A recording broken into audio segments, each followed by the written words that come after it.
ಎಲ್ಲರಿಗೂ ನಮಸ್ಕಾರ. ನಾಳೆ ಜೂನ್ 27ನೇ ತಾರೀಕು ಗುರುವಾರ. ನಾಳೆಯಿಂದ ಶುರುವಾಗಲಿದೆ ಶುಕ್ರ ದಿಸೆ. ಭಾರೀ ಧನಲಾಭ.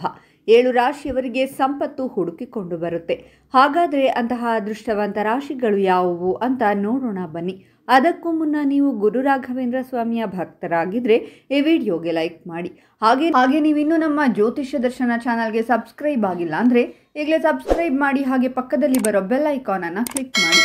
ನಿಮ್ಮ ಸಮಸ್ಯೆಗಳಾದಂತಹ ಸತಿಪತಿ ಕಲಹ, ಪ್ರೀತಿಯಲ್ಲಿ ಮೋಸ, ಭೂಮಿ ವಿಚಾರ, ಕೋರ್ಟ್ ಕೇಸ್, ವ್ಯಾಪಾರ, ಹಣಕಾಸಿನ ತೊಂದರೆ, ಸಾಲಬಾಧೆ, ಸ್ತ್ರೀಯರು, ಗುಪ್ತ ಸಮಸ್ಯೆ, ಹೀಗೆ ಹಲವಾರು ಸಮಸ್ಯೆಗಳಿಗೆ ಶಾಶ್ವತ ಪರಿಹಾರ ಮಾಡಿಕೊಡುತ್ತಾರೆ. ಡಿಸ್ಪ್ಲೇ ಮೇಲೆ ಕಾಣುವ ಗುರೂಜಿ ನಂಬರ್ಗೆ ಒಮ್ಮೆ ಕರೆ ಮಾಡಿ. ಈ ರಾಶಿಯ ಜನರು ವಿಶೇಷ ಪ್ರಯೋಜನವನ್ನು ಪಡೆಯುತ್ತಾರೆ. ಅನೇಕ ಉತ್ತಮ ಅವಕಾಶಗಳು ಲಭಿಸಲಿವೆ. ನೀವು ವೃತ್ತಿ ಜೀವನದ ಪ್ರಗತಿ ಮತ್ತು ಮನ್ನಣೆಯನ್ನು ಪಡೆಯುತ್ತೀರಾ. ನೀವು ನಿಮ್ಮ ಸ್ವಂತ ವ್ಯವಹಾರವನ್ನು ಪ್ರಾರಂಭಿಸಲು ಯೋಚಿಸುತ್ತಿದ್ದರೆ ಈ ಸಂಚಾರ ಅದಕ್ಕೆ ಉತ್ತಮ ಸಮಯ. ಪ್ರೀತಿಯ ಜೀವನದಲ್ಲಿ ಭಾವನಾತ್ಮಕ ಸಂಬಂಧ ಆಳವಾಗಿರುತ್ತದೆ. ಯಾವುದೇ ಅಡೆತಡೆ ಇಲ್ಲದೆ ಕೆಲಸವನ್ನು ಪೂರ್ಣಗೊಳಿಸಲಾಗುವುದು. ಈ ರಾಶಿಯವರು ಹೆಚ್ಚಿನ ಸಂತೋಷವನ್ನು ಪಡೆಯುತ್ತಾರೆ. ಜೀವನದಲ್ಲಿ ನಡೆಯುತ್ತಿರುವ ಸಂಘರ್ಷಗಳು ಕಡಿಮೆಯಾಗುತ್ತವೆ. ವೈವಾಹಿಕ ಜೀವನದಲ್ಲಿ ನಡೆಯುತ್ತಿರುವ ತೊಂದರೆ, ಬಿರುಕು ಕೊನೆಗೊಳ್ಳುತ್ತದೆ. ಇದ್ದಕ್ಕಿದ್ದಂತೆ ಹಣವನ್ನು ಗಳಿಸುವಿರಿ ಮತ್ತು ನಿಮ್ಮ ಆರ್ಥಿಕ ಪರಿಸ್ಥಿತಿ ಉತ್ತಮವಾಗಿರುತ್ತದೆ.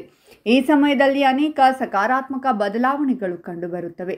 ಆಸ್ತಿಯಲ್ಲಿ ಉತ್ತಮ ಹೆಚ್ಚಳವಿರುತ್ತದೆ ಮತ್ತು ವಾಹನಗಳಿಂದ ಸಂತೋಷವಿರುತ್ತದೆ.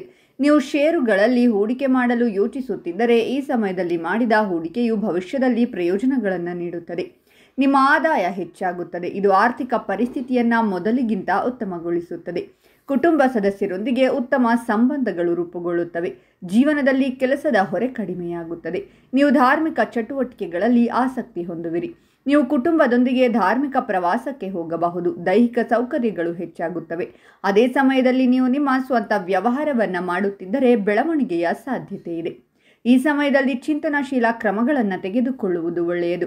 ಧಾರ್ಮಿಕ ಕಾರ್ಯಗಳಲ್ಲಿ ಪಾಲ್ಗೊಳ್ಳುವಿರಿ. ಕುಟುಂಬ ಮತ್ತು ಸ್ನೇಹಿತರೊಂದಿಗೆ ಸೌಹಾರ್ದಯುತ ಸಂಬಂಧ ಮತ್ತು ಸಂತೋಷದ ಲಾಭವನ್ನು ನೀವು ಪಡೆಯುತ್ತೀರಾ.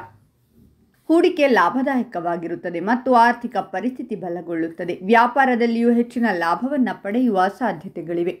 ನೀವು ದೊಡ್ಡ ವ್ಯವಹಾರ ಅಥವಾ ಯೋಜನೆಯನ್ನು ಪಡೆಯಬಹುದು. ಕಚೇರಿಯ ವಾತಾವರಣ ಉತ್ತಮವಾಗಿರುತ್ತದೆ.